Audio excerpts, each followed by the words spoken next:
Hello guys, welcome back to on my YouTube channel पर नए हैं, चैनल को सब्सक्राइब कर सकते हैं। उत्तर प्रदेश अब में अगर आपको बीएससी नर्सिंग करना है तो आपको अटल बिहारी वाजपेयी मेडिकल यूनिवर्सिटी का एग्ज़ाम देना होगा और इसकी एग्ज़ाम डेट डिक्लेयर्ड हो चुकी है। एप्लीकेशन फॉर्म 15 अप्रैल तक कंफर्म है, एप्लीकेशन फॉर्म आ जाएगा। तो यूपी में अगर आपको बीएससी नर्सिंग करना है, बीएससी नर्सिंग का काफ़ी अच्छा स्कोप है। गवर्नमेंट सेक्टर में वैकेंसीज़ काफ़ी ज़्यादा आती हैं, अलग अलग हॉस्पिटल्स में वैकेंसीज़ काफ़ी ज़्यादा आती हैं और गवर्नमेंट जॉब लगना काफ़ी इसमें आसान है अगर आप बीएससी नर्सिंग सही समय पे कर ले रहे हैं। अगर आप अभी बीएससी नर्सिंग कर ले रहे हैं यानी कि 2024 में अगर आपका एडमिशन हो जा रहा है, 2028 में कंप्लीट हो जाएगा। तो 2028 में कंप्लीट हो जाएगा तो लगभग 2028, 29, 30 तक ये समझिए, अगर जिसका कंप्लीट हो जा रहा है बीएससी नर्सिंग उसके लिए अच्छा अवसर है। और अच्छा अवसर इसलिए है क्योंकि जो वैकेंसीज हैं वो बराबर भरती जा रही हैं, मतलब जो हॉस्पिटल्स गवर्नमेंट के हैं उसमें वैकेंसीज कंटिन्यू आ रही हैं। तो वैकेंसीज भरती जा रही हैं, वो जो वैकेंसीज़ खाली हैं वो सभी भर जाएंगी। तो इसके बाद वैकेंसीज़ जो आएंगी वो बहुत ही कम आएंगी। तो नर्सिंग की हालत आगे चल के 2032-33 तक बहुत ज़्यादा ख़राब हो जाएगी।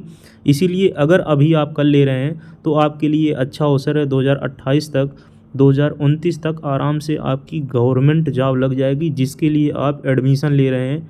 ये चीज़ इम्पॉर्टेंट है। नर्सिंग प्राइवेट सेक्टर में बहुत ही हालत ख़राब है। 12,000 15,000 में लोग काम करते हैं, लेकिन गवर्नमेंट सेक्टर में जो है, गवर्नमेंट हॉस्पिटल में अच्छा खासा ठीक ठाक पैसा है। 70 से 80 हज़ार रुपये पर मंथ सैलरी है गवर्नमेंट हॉस्पिटल में, गवर्नमेंट सेक्टर में। अगर आप गवर्नमेंट हॉस्पिटल में काम कर रहे हैं तो गवर्नमेंट हॉस्पिटल में आपके लिए बहुत ही सुनहरा अवसर है। इसलिए गवर्नमेंट कॉलेज लें, प्रयास यही करें। गवर्नमेंट कॉलेज लेने के लिए आपको बस ज़्यादा नहीं कुछ करना है, बस अपने आप को रिवीज़न और अपनी एनसीईआरटी उसको कायम रखना है। एनसीईआरटी आप बार बार पढ़ें। नीट की प्रिपरेशन कर रहे होंगे, अगर नीट की प्रिपरेशन नहीं कर रहे हैं फिर भी आप एनसीईआरटी पढ़ ही रहे होंगे, एनसीईआरटी को ही बार बार पढ़ें। बायो की एनसीईआरटी, केमिस्ट्री की एनसीईआरटी, फिजिक्स एनसीईआरटी आपके लिए इनफ है। ये एनसीईआरटी आप लोग बार बार पढ़िए। बाकी एप्लीकेशन फॉर्म 15 अप्रैल तक तो आ जाएगा। 15 अप्रैल भी इस बार एप्लीकेशन फॉर्म आएगा। जो एग्ज़ाम डेट 9 जून तक हो गई है और एग्जामिनेशन सेंटर इसके हम देख लेते हैं। बीएससी नर्सिंग के सभी कॉलेज यूपी ऐड हो गए हैं। ये टॉप लेवल के कॉलेज हैं। जो यहाँ पे कॉलेज का नाम दिया है एसजीपीजीआई, केजीएमयू, आरएमएल, यूपीएमएस। ये कॉलेज टॉप कॉलेज हैं जो कि अटल बिहारी वाजपेयी से ऐड हुए हैं। कंबाइंड नर्सिंग एंट्रेंस एग्ज़ाम से जो है ये एडमिशन लेंगे। ये सेंटर्स हैं। सेंटर्स आप अपना नज़दीकी सेंटर चूज करके आप यहाँ पे जो है entrance exam pen paper based होगा। पिछले साल भी पेन पेपर बेस्ड हुआ था, इस बार भी पेन पेपर बेस्ड ही टेस्ट होगा। तो पेन पेपर बेस्ड टेस्ट होगा। ओमार सीट की आप प्रैक्टिस कर लीजिए। ओमार सीट हम अपने टेलीग्राम चैनल पे सेंड कर दे रहे हैं। टेलीग्राम चैनल का लिंक डिस्क्रिप्शन बॉक्स मिल जाएगा, उसको आप ज्वाइन कर सकते हैं। ओमार सीट प्रिंट करवा लीजिए, कम से कम 10 से 12 ओमार सीट प्रिंट करवा के उसको प्रैक्टिस कर लीजिए। इस कॉन्फिडेंस में ना रहें कि हम वहाँ गोला भर देंगे और वहाँ सर्कल कर लेंगे, उसकी प्रैक्टिस भी करनी होती है। इसलिए प्रॉपर प्रैक्टिस ज़रूर कर लीजिए और एक बॉल पॉइंट पेन से प्रैक्टिस ज़रूर कर लें। बाकी एग्ज़ाम सेंटर पे वहाँ पे आपको कुछ लेके जाना नहीं होता, पेन वगैरह वहीं मिलता है। जो पेपर के साथ पेन भी देते हैं वो जो है, इसके बाद ओमार मिलेगी आपको, क्वेश्चन पेपर, सारी चीज़ें वहीं मिलेंगी। बस आपको एडमिट कार्ड और इसके बाद आधार कार्ड लेके जाना होता है। बाकी पेन वगैरह सब चीज़ें वहीं प्रोवाइड की जाती हैं। और इसमें हम इम्पॉर्टेंट देख लेते हैं जो आपका निवास प्रमाण पत्र और जात प्रमाण पत्र, ये इम्पॉर्टेंट हो जाता है। अगर आप जो है एडमिशन ले रहे हैं, आप ओबीसी के कैंडिडेट हैं तो आपके लिए बहुत इंपॉर्टेंट ये चीज़ हो जाती है।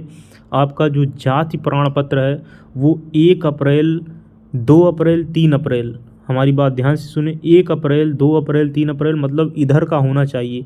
30 मार्च, 31 मार्च, 28 मार्च ये बिल्कुल नहीं चलेगा। 31 मार्च भी नहीं चलेगा। 31 ऑफ मार्च 2024 में अगर आपका जाति प्रमाण पत्र बना है वो भी नहीं चलेगा, रिजेक्ट हो जाएगा, आपको कैटेगरी से सीट नहीं मिलेगी। तो इस बात का विशेष ध्यान रखिए। 3,000 रुपये फीस रहने वाली है, इस बार भी फीस 3,000 रुपये रहेगी जनरल और ओबीसी की। एससी एसटी की फ़ीस 2,000 रुपये जितनी रहती वही रहेगी। बाकी मैक्सिमम एज तो कोई यहाँ पे निर्धारित वही है, 35 साल तक आप आराम से नर्सिंग कर सकते हैं। मिनिमम 17 एज कंप्लीट हो जानी चाहिए, मतलब आपकी 18 एज होनी चाहिए इसको करने के लिए। तो कास्ट सर्टिफिकेट बहुत इंपॉर्टेंट है। कास्ट सर्टिफिकेट के ऊपर हम बार बार फोकस कर रहे हैं। कास्ट सर्टिफिकेट अब बनवा लीजिए आप लोग। अगर अब बनवा लेंगे तो आपकी जो कास्ट सर्टिफिकेट है वो नीट में भी लग जाएगी।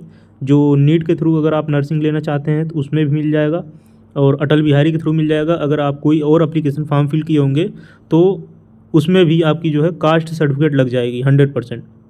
वैलिड जो कास्ट सर्टिफिकेट होती है वो 1 अप्रैल के इधर की ही कास्ट सर्टिफिकेट एक्सेप्टेबल होती है, वैलिड होती है। यहाँ proper point number 6, point number 7 proper focus किया गया है ओबीसी और ईडब्ल्यूएस के लिए। एसटी एससी को कोई दिक्कत नहीं। एसटी एससी की जो कास्ट सर्टिफिकेट होती है वो एक ही बार बनती है, उनकी चलती रहती है। तो आपकी जो कास्ट सर्टिफिकेट है वो 1 अप्रैल 2023 के, यानी कि अब 23 ख़त्म, ये हो जाएगा 24, तो 1 अप्रैल 2024 के इधर की ही होनी चाहिए। ये ज़रूर आप लोग बनवा लीजिए। अगर आपके पास एनसीसी सर्टिफिकेट है तो ये भी लग जाता है। एनसीसी सर्टिफिकेट में आपके पास सी सर्टिफिकेट होनी चाहिए, और यहाँ पे देखिए क्या लिखा है, बी सर्टिफिकेट इशू हो, ये भी होने चाहिए। और फ्रीडम फाइटर अगर आप हैं तो ये भी एक्सेप्टेबल है, क्योंकि फ्रीडम फाइटर और एक्स सर्विसमैन, जो एक्स सर्विसमैन होते हैं, इनकी सर्टिफिकेट एक्सेप्टेबल होती है। तो यहाँ पे भी सीटें रिजर्व होती हैं।